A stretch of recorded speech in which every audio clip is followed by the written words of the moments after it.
Okay. And so you have, after the Civil War, a critical juncture, um, a opportunity perhaps to change the existing institutions or social order of the South. Throughout history, you have these critical junctures where things um, might change. And so the question is, did the institutions change? Were the existing plantation-based elite disenfranchised? Did we kind of have new groups coming to power? And one place we can look is those slaveholders. You know, Theoretically, the slaveholders had the majority of their wealth wiped out by the Civil War. And so we can follow them with the census data. So one of the nice things, if you're doing historical research, in the past 10 years, what economic historians have been able to do is link up all these census. So the US Census takes place every 10 years. After 70 years, it becomes public record. So after 70 years, you can basically get the names of the people in the census. And so what economic historians have done, they basically linked all the census data, from 1940, which is available, all the way back. So we can follow people over time. You can follow people, you can follow families, you can see what happens to them over time. So you can answer this question. You can observe the slaveholders before the Civil War, and then you can observe them after. And so the antebellum South is a very unequal society, even if you exclude slaves. It's much more unequal than the present. And so after the Civil War, you're essentially removing wealth from the plantation elite. And so there is a possibility that things would change. All right. So just a background: 21% of whites own slaves in the South. 0.5% owned 50 or more. Slave owners were not compensated. What we mean by this is, in other places where slavery is abolished, the slave owners are actually given money to compensate them for losing their slaves. This did not happen in the U.S.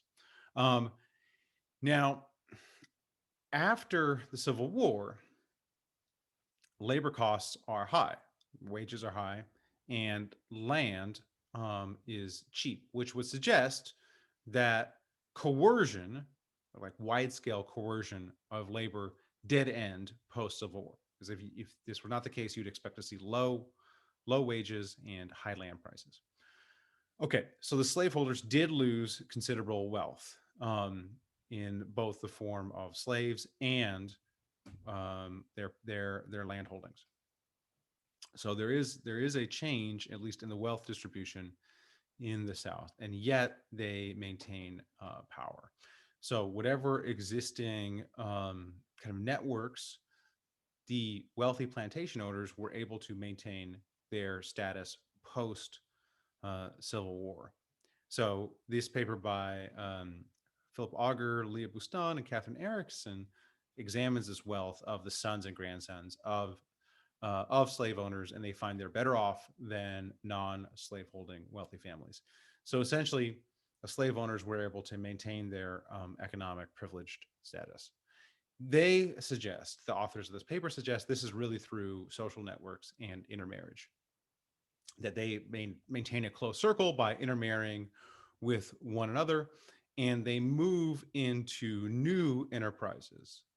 And there's a bunch of different institutions that keep other groups out of the most productive businesses.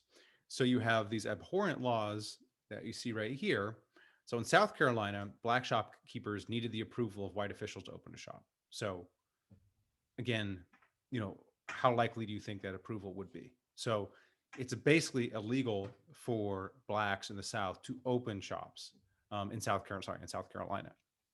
In North Carolina, a sale of any object above $10 was required a white witness if one of the parties was black. So you have these anti-commerce, laws like proto Jim Crow laws that are essentially blocking the freed slaves from entering, you know, commerce merchant type sectors, which will be lucrative, entrepreneurial sectors. And so the new men who rose to prominence, were new only in their occupations.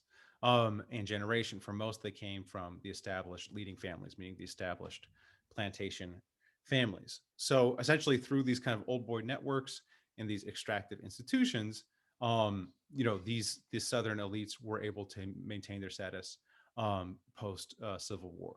So the Civil War did not usher in like a radical new social order, unfortunately, in the South. So you have this is an example of institutional persistence. So even though you have this transformative event, things don't really change that much. You see this with colonial South America, where you have independence movements, but the existing elite stay the existing elite.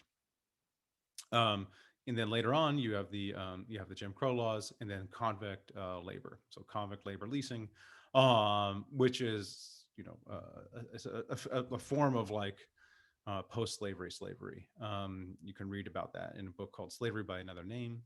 And so the elites also continue to have political power. So your ex-slave owners hold a disproportionate share of the legislator seats post Civil War. So they maintain their economic power and their political power post Civil War, post Reconstruction, based on the available evidence. In terms of other legacies of slavery, we of course have the legacy of racism, and then there is um, very low growth in the South. So the South kind of maintains being an economic backwater really until the middle to late 20th century, where there's large government investments. So what happens is in the mid 1900s to late 1900s, you have Southern senators, Southern representatives being relatively powerful, being kind of swing voters in Congress. And so they're able to get lots of pork barrel kind of government projects put in the South. NASA is in the South, that sort of stuff. Um, and these government investments, brings the South up a little bit in terms of its economic prosperity relative to the other states. Still lags behind, but it starts to develop a little bit in the mid to late 1900s. Now, what we're seeing in the present is use lots of migrations to the South. So with the advent of air conditioning, so air conditioning gets invented in the 1920s, and then it's like really put into residential housing much later on. So it's put into residential housing really not until the back half of the 20th century. If you've ever been in a house, or you're in LA, if you're in an apartment complex, built, in the 1950s or 1960s, it's not going to have air conditioning. So with the advent of air conditioning, kind of and the use of it in housing, all of a sudden the southern cities become much more livable. Your cities in Texas, Atlanta, Miami. So your southern cities become much more livable.